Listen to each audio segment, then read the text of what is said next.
વડોદરા મહાનગરપાલિકાની વડી કચેરી ખાતે મળેલી સ્થાયી સમિતિની બેઠકમાં વિકાસના કામોને મંજૂરી આપવામાં આવી હતી. વડોદરા મહાનગરપાલિકાની વડી કચેરી ખાતે મળેલી સ્થાયી સમિતિની બેઠકમાં વડોદરા શહેરના અનેક વિકાસલક્ષી કામોને મંજૂરી આપવામાં આવી હતી, જેમાં મહત્વપૂર્ણ એવા જર્જરિતમાં પદ્માવતી શોપિંગ સેન્ટરને ઉતારવાના નિર્ણયને મંજૂરી આપી આ કામને સામાન્ય સભામાં મોકલવામાં આવ્યું હતું.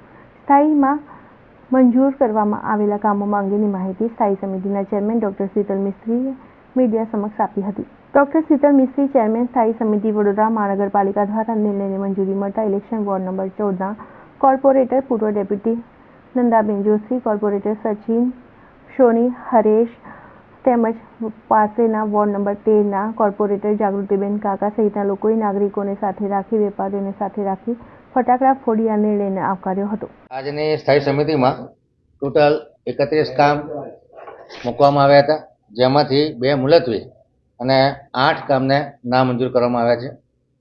જે કામ મંજૂર થયા છે એમાં ખાસ કરીને જે પદ્માવતી શોપિંગ સેન્ટરવાળી બિલ્ડિંગ છે એ જર્જરિત હાલતમાં હોવાથી એનો એનડીટીનો રિપોર્ટ જે એક્સપર્ટ એજન્સી દ્વારા આપવામાં આવ્યો છે એ બિલ્ડિંગની હાલત ખૂબ ખરાબ છે અને ગમે ત્યારે બિલ્ડિંગ કોલેપ્સ થઈ શકે એવી કન્ડિશન છે. એટલે આ બિલ્ડિંગને વહેલી તકે ડિમોલિશ કરવાનો ઠરાવ કરવામાં આવ્યો છે.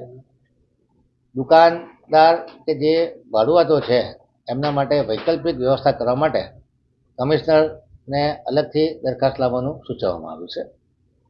અન્ય કામો જે મંજૂર થયા છે એમાં પૂર્વ ઝોનમાં વરસાદી ગટરની સાફ સફાઈનો ઇજારો છે જે 25% ઓછાના ભાવથી 60 લાખની મર્યાદામાં મંજૂર કરવામાં આવ્યો છે. અટલાદરા તળાવના ઓવરફ્લો માટે ખિસકોલી સર્કલ તરફ નવીન વરસાદી ચેનલ બનાવવાનું કામ છે એ 12% વધુ પ્રમાણે 6,19,00,000ના ખર્ચે મંજૂર કરવામાં આવ્યું છે. ભીમ તળાવ જંકશનથી વાસણા બાંકો કાંચ સુધી વરસાદી ગટર નાખવાનું કામ 6% ઓછા પ્રમાણે 3,60,15,000ના ખર્ચે મંજૂર કરવામાં આવ્યું છે.